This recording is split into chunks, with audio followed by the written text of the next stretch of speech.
दोस्तों, ये कहानी है दो भाइयों की जो एक गांव में रहते थे। एक शाम आम दिनों की ही तरह जब उनके पिताजी काम पर चले गए, दोनों अपने गांव के बाहर एक बड़े से मैदान में खेल रहे थे। शाम का वक्त था, सूरज बस डूबने ही वाला था। दोनों खेल खेल में एक कुएं की मुंडेर पर चढ़ गए।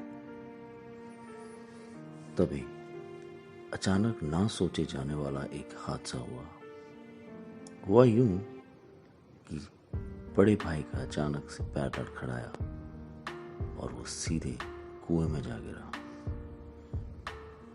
ये देख के छोटे भाई के होश उड़ गए। उसका चेहरा पीला पड़ गया था। वो पसीने से तरबतर हो चुका था। एक तरफ ढलता सूरज था और एक तरफ उसके भाई की जान। तभी उसने आओ देखा ना ताओ पास में पड़ी एक रस्सी को उठाया और कुएं में फेंक के बोला कि भाई, इस रस्सी को पकड़ लो, मैं हूं ना। बड़े भाई को पता था कि उसका छोटा भाई शायद उसे ना बचा पाए, फिर भी उसने इस रस्सी को पकड़ लिया। शायद उसके पास यही एक रास्ता था। और वहां छोटा भाई हार मानने को तैयार ही नहीं था। उसके हाथ और घुटने छिल चुके थे। बदन कुएं की मिट्टी से सन चुका था।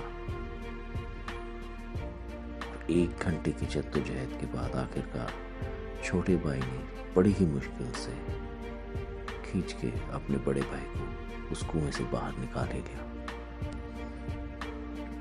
दोनों भाई लहूलुहान डरते डरते अपने घर पहुंचे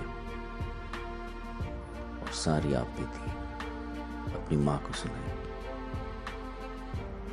जैसे तैसे रात गुजरी। अगली सुबह यह हादसा जंगल की आग की तरह पूरे गांव में फैल चुका था।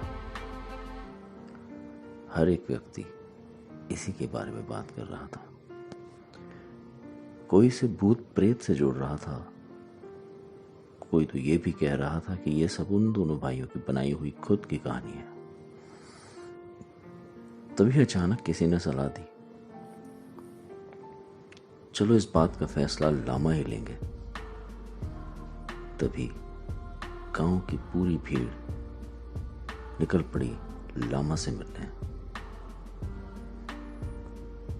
लामा? कौन था ये लामा? लामा उस गांव के सबसे बुजुर्ग व्यक्ति थे। उनकी इतनी उम्र हो चुकी थी कि शायद उन्हें दिखाई देना तक बंद हो गया था। दंत कथाओं की माने तो लोग कहते थे लामा ने समय को परिवर्तित होते देखा है।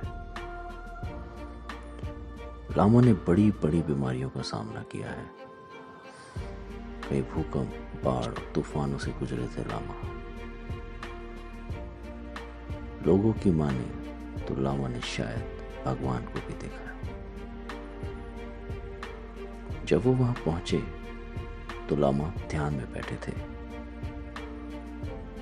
लामा का व्यक्तित्व इतना अलौकिक था कि ऐसा लग रहा था कि शांत रहते हुए भी हजारों बातें कर रहे हैं। लामा के चेहरे की रेखाओं से उनकी उम्र, उनके तजुर्बे का साफ साफ पता चलता था। लोगों ने आनंद फानन में सारी कहानी लामा को सुनाई, पर लामा की आंखें अब भी बंद थी।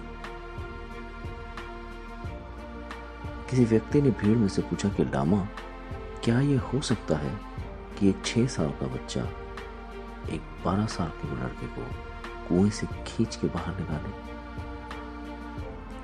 तब